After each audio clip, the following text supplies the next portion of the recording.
اس نے ایک اور صحبت ہماری زندگی میں بخشا اور اپنے گھر میں لا کر ہم سے محبت کی، ہمیں سلامتی بخشی اور سب سے بڑھ کر ایک اور نیا سال بخشا تاکہ ہم اس کی بادشاہت کا حصہ بن جائیں اور جو پہلے سے ہیں وہ اور مضبوط ہوں۔ خداوند خدا جو بادشاہ ہے، جو بزرگ ہے، اس نے اپنی بادشاہت کو ایک اندیکھی دنیا سے ایک دیکھی دنیا میں جب لانے کا منصوبہ بنایا تو اس نے انسان کو تخلیق کیا، خلق کیا تاکہ یہ زمین اس بادشاہت کی دیکھی ہوئی سلطنت ہو، اس کا حصہ ہو۔ اس سے پہلے کہ خداوند کا منصوبہ آدم کے وسیلہ سے پورا ہوتا، ایک اور کام وہاں پر ہو گیا اور ابلیس نے آ کر اس منصوبے کے اندر رکاوٹ ڈال دی۔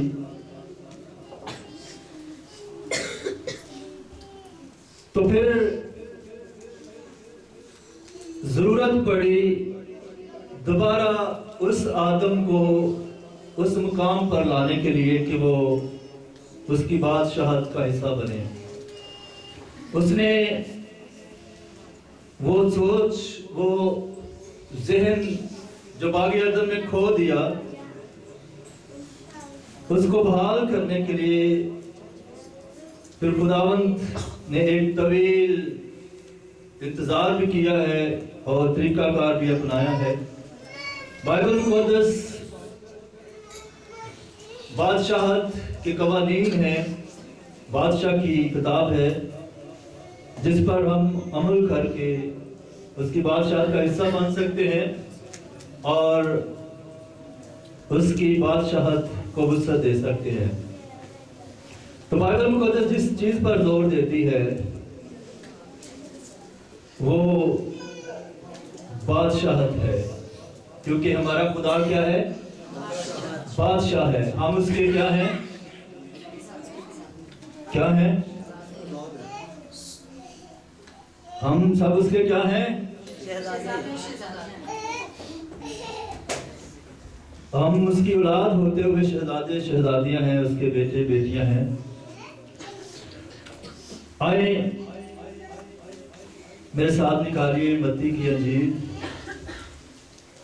اس کا 3 باب اور اس کی 2 آیت۔ جو اس کو نکال دیتا ہے وہ بلند آواز سے اس کو پڑھے۔ توبہ کرو کیونکہ آسمان کی بادشاہی نزدیک آ گئی ہے۔ توبہ کرو، کیا ہوا ہے؟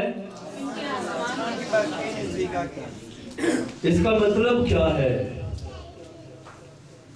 کہ خداوند بادشاہ ہے اور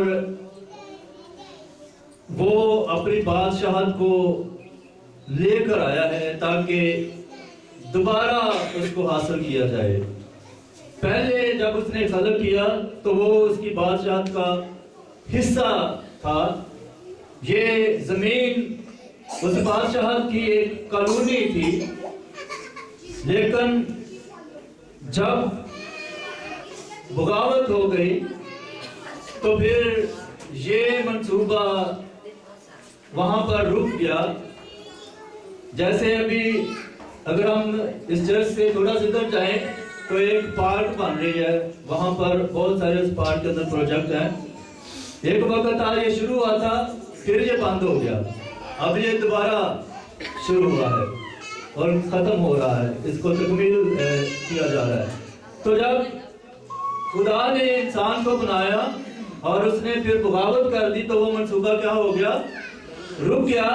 پھر خدا نے پھر ایک اور سلسلہ شروع کیا کہ یہ منصوبہ کیا کیا جائے؟ دوبارہ شروع کیا جائے۔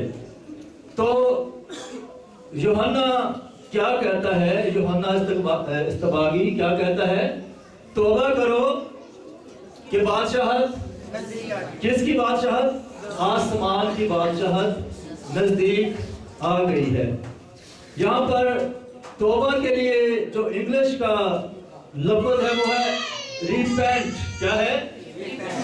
ریپینٹ۔ جو اردو کو جانتے ہیں، اردو لینگویج کو، اردو میں سابقے اور لاحقے ہوتے ہیں۔ کیا ہوتے ہیں؟ جن سے نئے لفظ بنتے ہیں، ان کی آوازیں ایک جیسی ہوتی ہیں۔ اسی طرح سے انگلش کے اندر بھی کچھ اس طرح کے لفظ ہوتے ہیں جن کو آگے یا پیچھے لگانے سے اس لفظ کا مطلب کیا ہو جاتا ہے؟ چینج ہو جاتا ہے۔ تو یہاں پر جو لفظ ری ہے، R E, repent, repent, R E کا مطلب ہوتا ہے، ری کا مطلب کیا ہوتا ہے؟ Very good.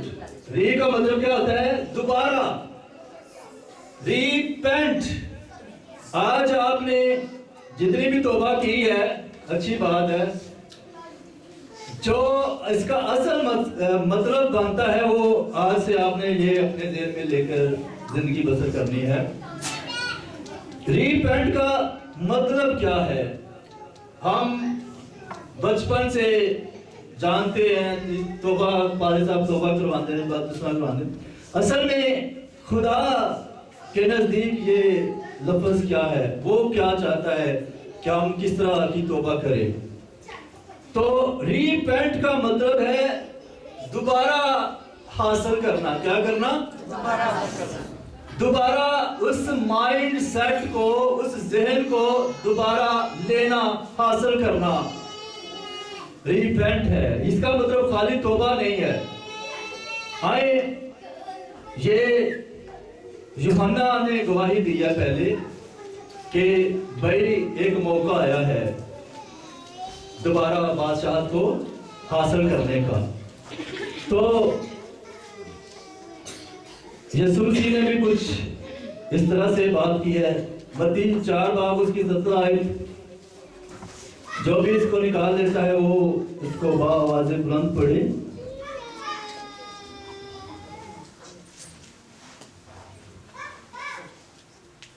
جی 4:17، متی 4:17۔ اس وقت سے یسوع نے منادی کرنا اور یہ کہنا شروع کیا کہ توبہ کرو کہ آسمان کی بادشاہی نزدیک آ گئی۔ آمین۔ یسوع مسیح نے منادی ہی ان الفاظ سے شروع کی ہے کہ کیا کرو؟ توبہ کرو۔ توبہ کرو۔ کیوں توبہ کرو؟ کیا ہوا ہے؟ آسمان کی بادشاہت نزدیک آ گئی ہے۔ اپنے آپ کو تیار کرو۔ ریپینٹ۔ آپ میں سے کبھی کمپیوٹر کو استعمال کرتا ہے؟ نہیں کرتا۔ وہاں پہ ایک کمانڈ ہوتی ہے ری ڈو کی۔ کیا کمانڈ ہوتی ہے؟ ری ڈو۔ چلے بچے پڑھتے ہیں، ڈو کا مطلب کیا ہوتا ہے؟ ڈو کا مطلب ہوتا ہے کرنا، ویری گڈ۔ اور ری ڈو کا مطلب کیا ہوتا ہے؟ دوبارہ کرنا، ویری گڈ۔ تو ریپینٹ کا مطلب بھی یہی ہے کہ دوبارہ اس مائنڈ کو، اس علم کو، اس کلام کو حاصل کرنا جو خدا نے باغ عدن میں آدم کے ذہن میں ڈالا تھا، وہ سافٹ ویئر دوبارہ حاصل کرنا اس سے پہلے کہ آپ بادشاہت میں آئیں۔ سمجھ لگ رہی ہے؟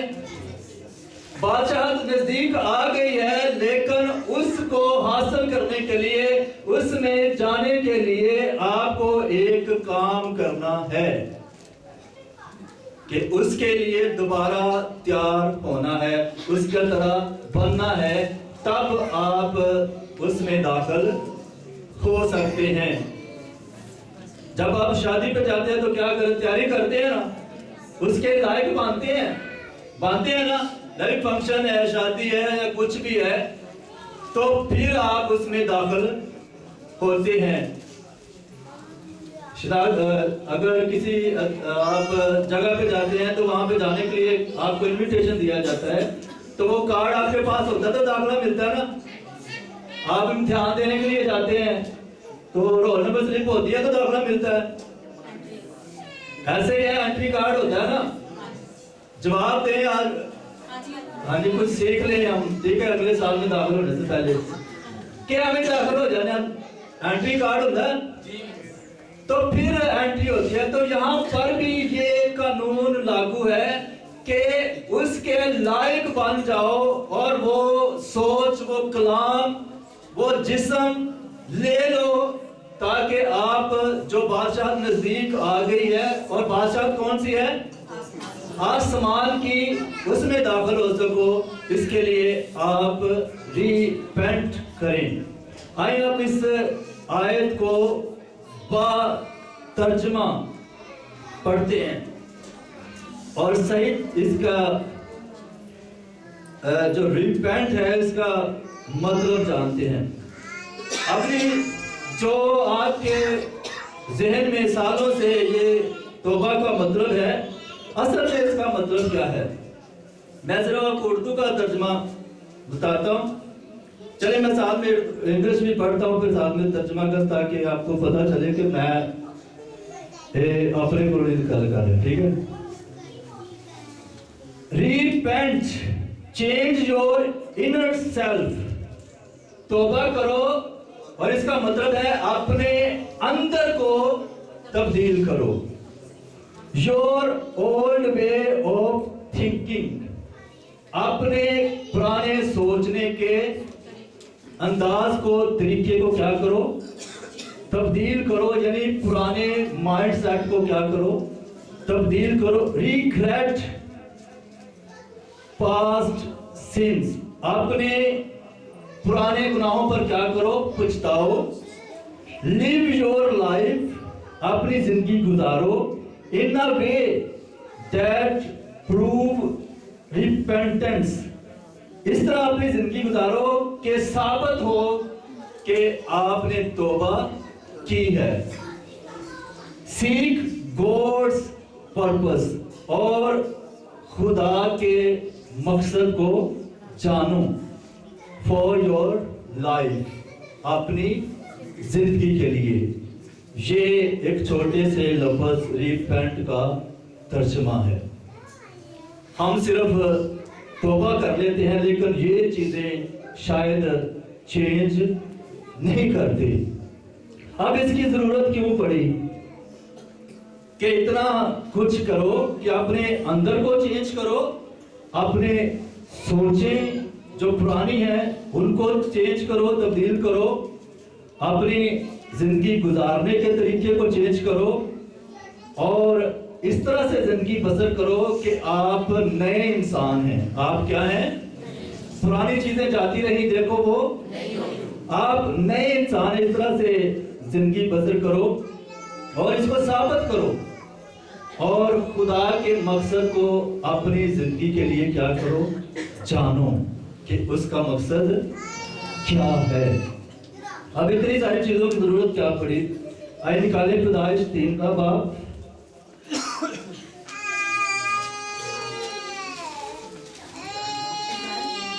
पैदाइश 3 बाब। और सांप कुल दश्ती जानवरों से जिनको खुदा ने बनाया था चालाक था, और उसने औरत से कहा, क्या वाकई खुदा ने कहा है कि बाग के किसी दरख्त का फल तुम ना खाना? औरत ने सांप से कहा कि बाग के दरख्तों का फल तो हम खाते हैं, पर जो दरख्त बाग के बीच में है उसके फल की बाबत खुदा ने कहा है कि तुम ना तो उसे खाना और ना, यहाँ पे लफ्ज क्या है? ना छूना, वरना मर जाओगे। बाकी आगे सारी आप कहानी जानते हैं। खुदा ने इंसान को जो कलाम दिया है वो खुदा के का जो हर सुखन है वो क्या होता है? पाक होता है, और वो بادشاہ کے منہ سے نکلی ہوئی ہر بات قانون ہوتی ہے. جو خدا کے منہ سے ہر ایک بات نکلتی ہے وہ کیا ہوتی ہے؟ اور اگر آپ اس قانون میں چینج کر دیتے ہیں تو پھر اس کا مطلب ہے آپ بادشاہ کو رد کرتے ہیں. کس کا رد کرتے ہیں؟ آپ بادشاہ کو نہیں مان رہے ہیں. اگر آپ اس کے قانون کو نہیں مان رہے ہیں تو کس کو نہیں مان رہے ہیں؟ بادشاہ کو. بہت سارے لوگ کہتے ہیں شاید وہاں پہ کوئی پھل کھایا ہے, یہ ہوا ہے, وہ ہوا ہے. اصل میں یہ چھوٹا سا کام وہاں پہ نہیں ہوا ہے. وہاں پر خدا کے کلام کو ہی تبدیل کر دیا گیا ہے. اس مائنڈ سیٹ کو تبدیل کر دیا گیا جو خدا نے انسان کو دیا تھا.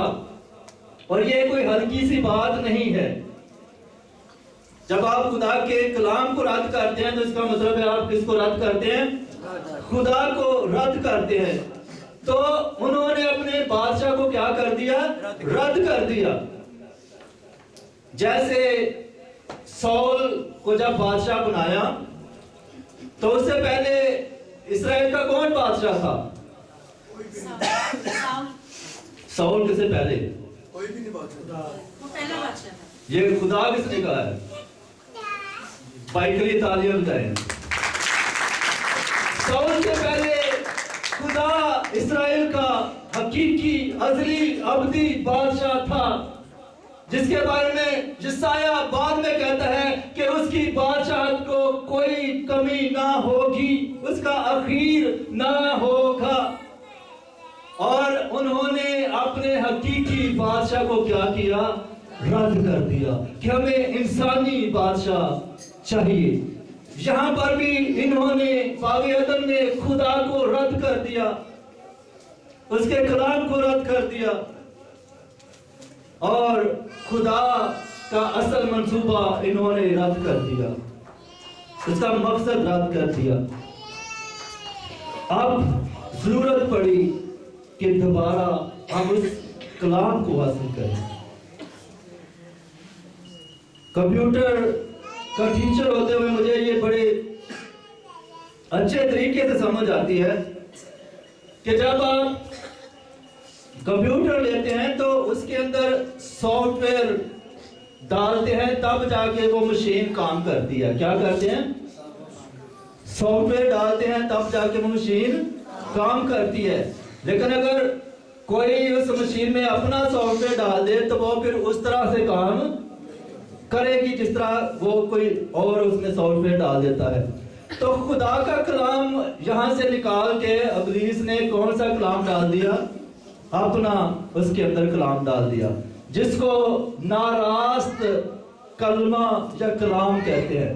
وہ راستی کا کلمہ جو یسوع مسیح ہے وہ انہوں نے رد کر دیا اور ابلیس کو جو ناراستی کا کلمہ ہے, ناراست کلام ہے, اس کو کیا کر لیا؟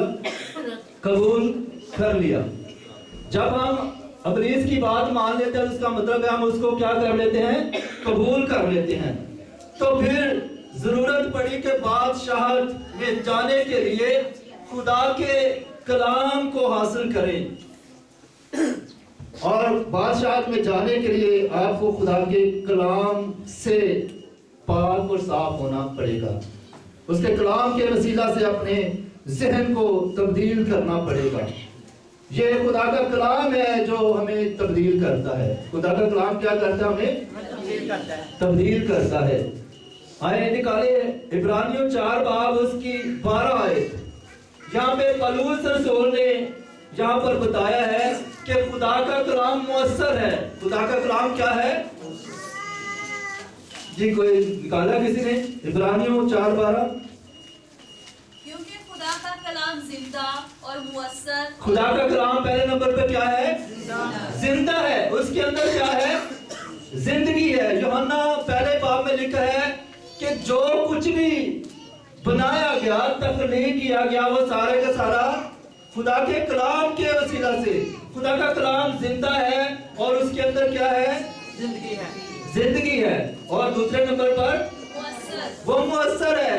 اس کے اندر اثر ہے, وہ اثر رکھتا ہے. جب سنایا جاتا ہے تو لوگ بدل جاتے ہیں.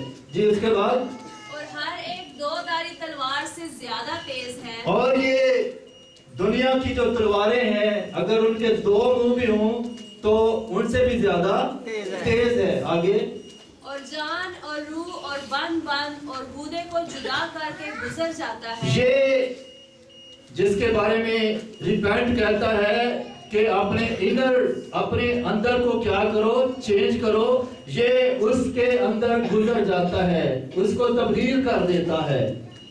ये जो हमारे सख्त दिल होते हैं जिसमें असर नहीं होता, खुदा का कलाम जब वहां पर बैठ जाता है, वहां पर चला जाता है, तो ये ऑपरेशन कर देता है, उसमें से जुदा करके गुजर जाता है, वहां पर बैठ जाता है जी। और दिल के ख्यालों और इरादों को जांचता है। और ये दिल के ख्यालों को भी जांचता है।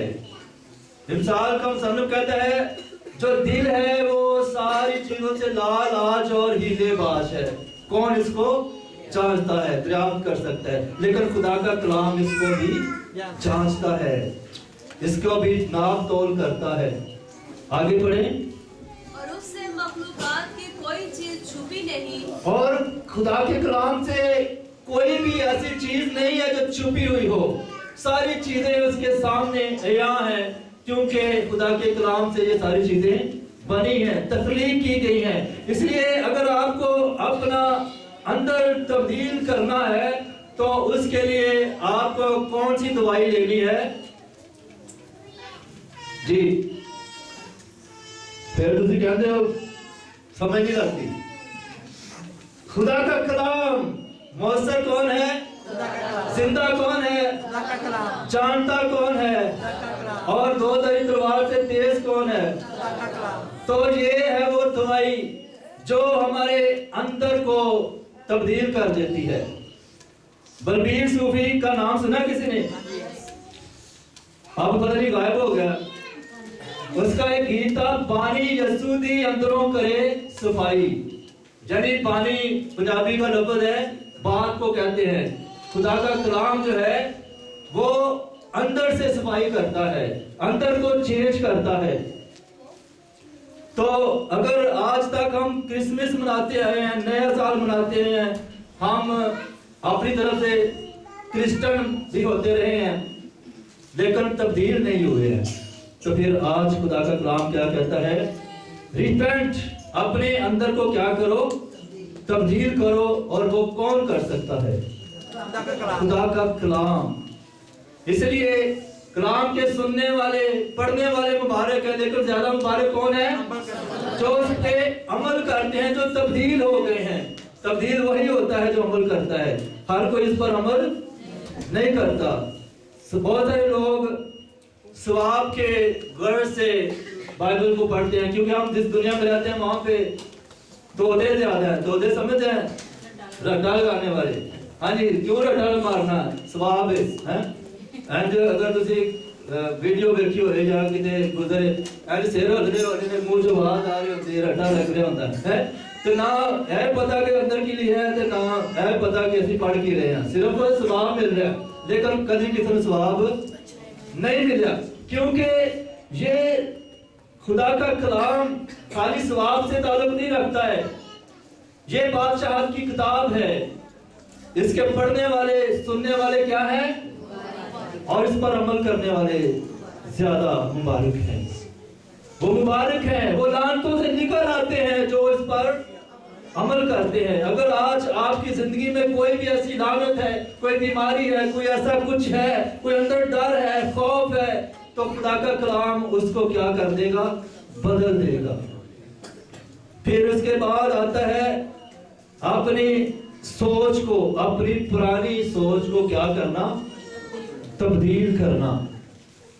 कि जिस तरह हम पुराने अंदाज से सोचते आए हैं, पुराने अंदाज से क्रिसमस मनाते आए हैं, नया साल मनाते आए हैं, जिंदगी गुजारते आए हैं, उसको क्या करना? तब्दील करना, ताकि खुदा हमारे जहनों को बदल दे, हमारी सोचों को, ख्यालों को बदल दे। ज़बूर 119 उसकी 130 आयत में लिखा है कि तेरी बातों की तशरीह क्या करती है? नूर बख्शती है। वो सादा दिलों को क्या करती है? होशियार कर देती है। जो सादा ज़हन है, जिनके अंदर तारीकी है, خدا کے کلام کی تشریح اس ذہن کو روشن کر دیتی ہے، کیونکہ خدا کا کلام روشن ہے، وہ نور ہے، وہ زیادہ دلوں کو ہوشیار کر دیتا ہے۔ اس کے کلام کی تشریح نور بخشتی ہے، کیونکہ یہ نور ہے، اور یہ ہمارے ذہن کو کیا کر دیتی ہے؟ تبدیل کر دیتی ہے۔ جیسے ہوا نے دیکھا کہ یہ پھل کیا ہے، دیکھنے کے لیے سب سے پہلے کیا ہوا ہے؟ دیکھا ہے۔ کیا ہوا ہے؟ یار یہ تو بڑا دیکھا تو بہت اچھا لگ رہا ہے، پھر کھان سے اور ہی اچھا ہوئے گا۔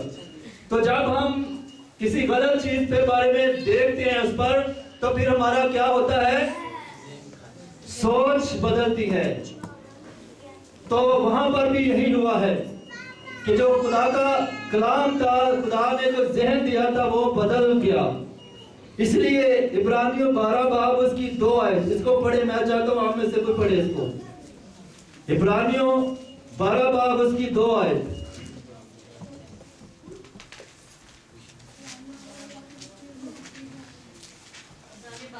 ہاں جی۔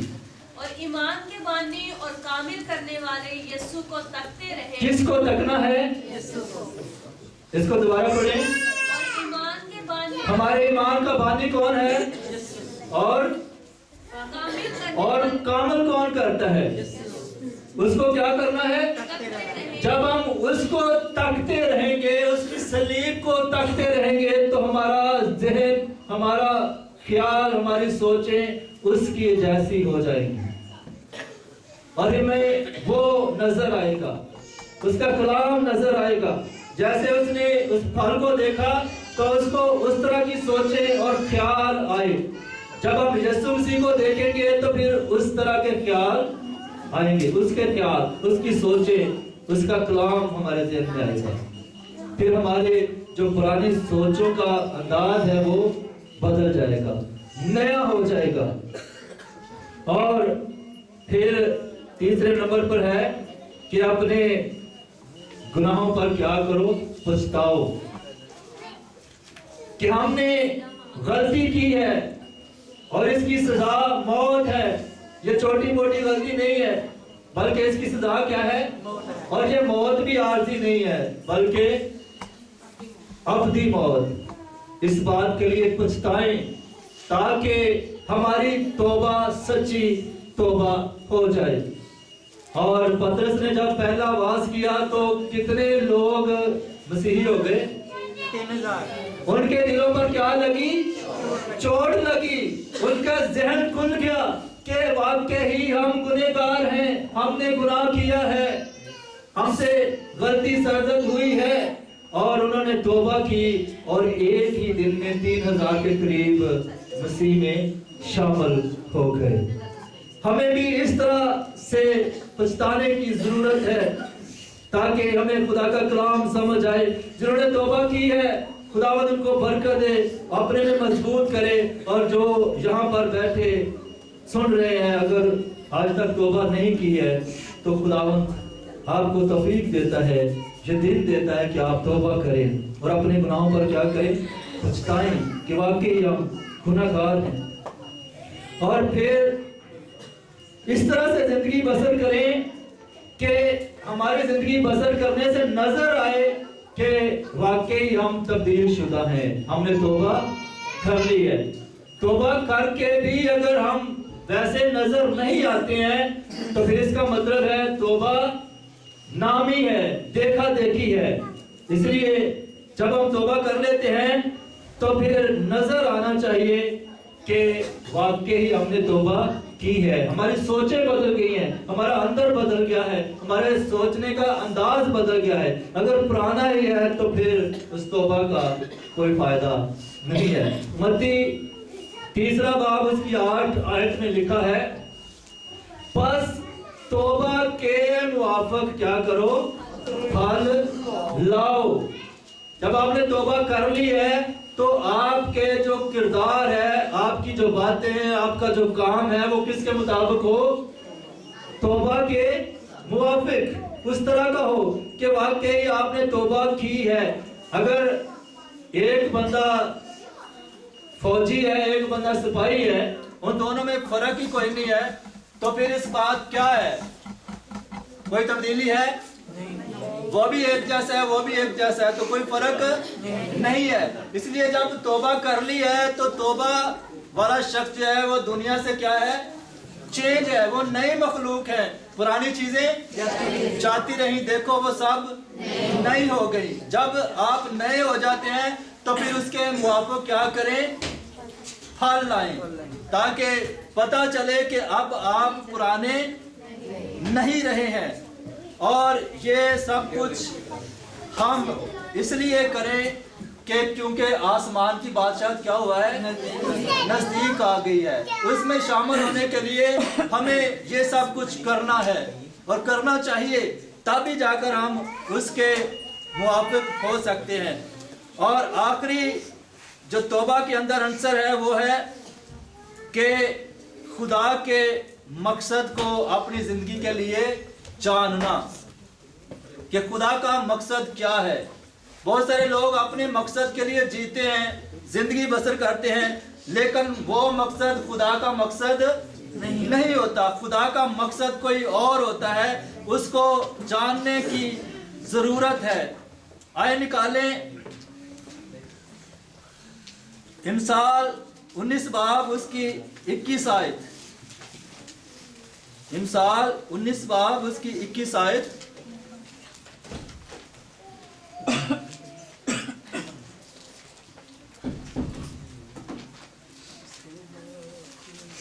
आदमी के दिल में बहुत से मंसूबे हैं, लेकिन सिर्फ खुदावंद का इरादा ही कायम रहेगा। इंसान के दिल में क्या है? बहुत सारे मंसूबे हैं, लेकिन यहाँ पे किसका इरादा कायम रहता है? यहाँ पे इरादा के लिए जो लफ्ज़ है वो पर्पस, मकसद। जो खुदा का मकसद है वो कायम रहता है, वो नहीं बदलता। और वो मकसद हमें अपनी ज़िंदगी में जानने की ज़रूरत है कि खुदा का मकसद हमारी ज़िंदगी में क्या है। ये सारे आंसर मिलकर एक लफ्ज़ तौबा को पूरा करते हैं। जब हम अंदर से तब्दील हो जाते हैं, हमारी सोचों का ख्याल, अंदाज, तरीका बदल जाता है और हम इस तरह से ज़िंदगी बसर करते हैं और साबित करते हैं कि हम पहले जैसे नहीं रहे। और फिर हम अपने मकसद को जानते हैं या मांगते हैं खुदा से कि क्या है, तो फिर हमारी तौबा कंप्लीट होती है। ये सब हमने क्यों करना है? किसके लिए करना है? क्योंकि आसमान की बादशाहत में, ताकि हम और उसकी बादशाहत में क्या हो सकें?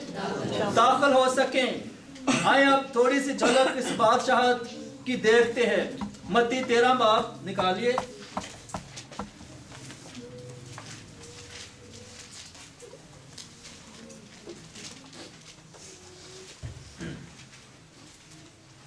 अच्छा, ये सारा कुछ हमने खुदा की बादशाहत में जाने के लिए करना है। अब ये बादशाहत है कैसी है?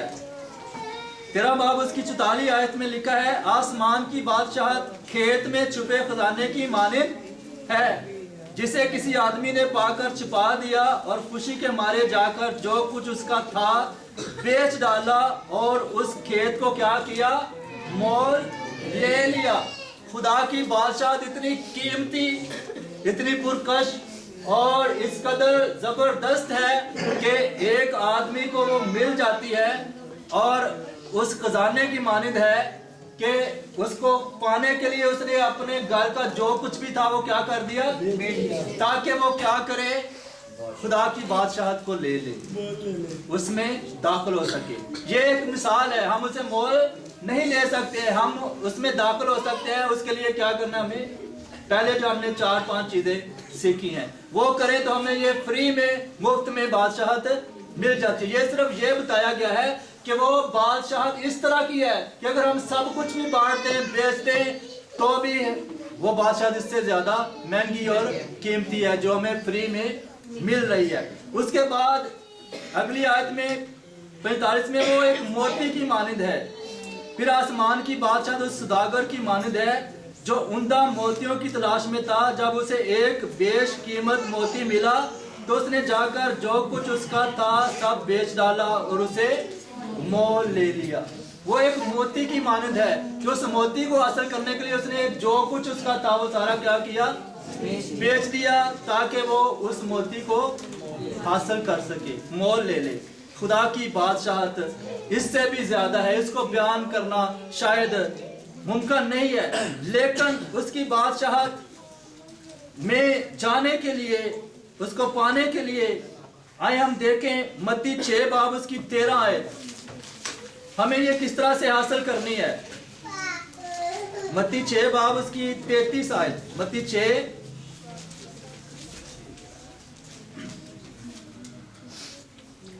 जी किसी ने निकाला। बल्कि तुम पहले उसकी बादशाही और उसकी रास्तबाजी की तलाश करो तो ये सब चीजें भी तुमको मिल जाएंगी। अब हम दुनिया की चीजों के पीछे पड़े रहते हैं, हमारा घर नहीं है, कपड़े नहीं है, जॉब नहीं है, कारोबार नहीं है, गाड़ी नहीं है।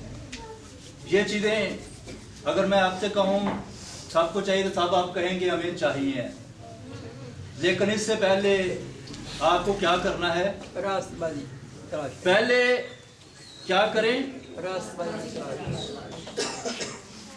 पहले उसकी बादशाहत और फिर दूसरे नंबर पर उसकी रास्तबाजी की क्या करें, तलाश। तो ये सारी चीजें फ्री में मिल जाएंगी। आपको पहले उसकी बादशाहत के लायक बनना है, फिर उसकी रास्तबाजी की तलाश करनी है जैसा वो रास्तबाज है। अब मैं आपको इस किंगडम का थोड़ा सा कल्चर बता दूं। आप यीशु मसीह नासरी की स्टडी कर लें। उसने कहा ना तो खाने पीने की फिक्र करें, उसकी बादशाहत में खाने पीने की फिक्र, ये बादशाहत का उसका कल्चर है, सकाफत है। फिर वो कहता है अपनी फिक्रें क्या करो, उसमें फिक्रें नहीं है, वहां पे गुनाह नहीं है, वहां पे दुख नहीं है, कोई गम नहीं है, क्योंकि मसीह की जिंदगी में ये नहीं था। कोई था ना, कोई मौत है उसकी जिंदगी में, ना कोई गुनाह है, ना कोई दुख है, ना कोई लाचारी है, ना कोई गुर्बत है, क्योंकि वो बादशाह है। और बादशाह इसलिए आया कि वो आपको उस बादशाह की झलक दिखाए, और जो उसने जमीन पर किया वो बादशाही में होता है। वहां पे कोई फिक्रें नहीं है, कोई दुख नहीं है, कोई टेंशन नहीं है, बल्कि वो बादशाही शिफा देती है। अगर आप बीमार हैं तो आप उसकी का हिस्सा होते हुए आपका काम है लोगों को शिफा दें, बल्कि ना कि आप खुद बीमार पड़े हों। तो ये उसका कल्चर है। ऐसी बादशाहत को हासिल करने के लिए इस आयत का तर्जमा भी अगर मैं आपको बताऊं तो यहाँ पर है, पहले मोस्ट इम्पोर्टेंटली, सबसे पहले वो कहता है उसकी बादशाहत के पीछे भागो। जैसे अगर आपने उकाब देखा है तो उसके वो मीलों दूर आसमान से अपने निशाने को क्या कर लेता है, बांध लेता है, और कुछ भी हो वहां तक वो पहुंच जाता है। वो कहता है इस तरह से अपने निशाने को बांधो, उस बादशाह को अपने निशाने के ऊपर रखो कि हमने वहां पर जाना है, उसको हासिल करना है। और फिर उसके लायक बनने के लिए अपने आप को तैयार करो, उसके पीछे भागो और उसकी रास्तबाजी को पहन लो और उस तरह के काम करो। और सबसे बढ़कर है कि खुदा का रवैया, एटीट्यूड ऑफ गॉड और करैक्टर, खुदा की खूबियां अपनाओ। पहले क्या करो, खुदा का रवैया और उसकी खूबियां अपनाओ। इसलिए लिखा गया है ऐसा वैसा ही रखो मिजाज जैसा मसीह का था, उसका अपनाओ तो ये बादशाहत आपको मिल जाएगी और साथ में सारी दुनिया की चीजें फ्री मिल जाएंगी। अगर यहाँ पर आप पहली सरातीन उसकी 3 बाब उसकी 13 आयत में लिखे पढ़े तो वहां पे क्या है कि सुलेमान के फार्म में खुदावंद आता है और उससे कहता है कि तू मांग मैं तुझे क्या दूं। तो उसने क्या कहा, मुझे हिकमत चाहिए। और हिकमत जो है वो खुदा के कलाम को, यीशु मसीह को ज़ाहिर करती है। पहले तुम उसकी बादशाहत और रास्तबाजी को की तलाश करो। तो उसने किसकी तलाश की, पहले खुदा की, हिकमत की। तो आगे अगर आप इस आयत को पढ़ लीजिएगा घर में जाकर, तो खुदा इस बात से खुश हुआ। उसने कहा ये हिकमत मैं तेरे मांगने के ऊपर तुझे देता हूं, क्योंकि तूने एक अच्छी चीज की मांग की है। اور باقی ساری چیزیں میں اپنی طرف سے دیتا ہوں, نہ تو تیری زندگی میں اور نہ تیرے بعد آنے والے کسی بادشاہ کے پاس ایسی دولت اور شہرت ہوگی. آپ بھی ایسی ہی بادشاہت کا حصہ ہے کہ جب آپ اس کی بادشاہت میں آ جائیں گے تو یہ ساری چیزیں آپ کو مل جائیں گی. آئے اس بادشاہت میں کیا کچھ ہے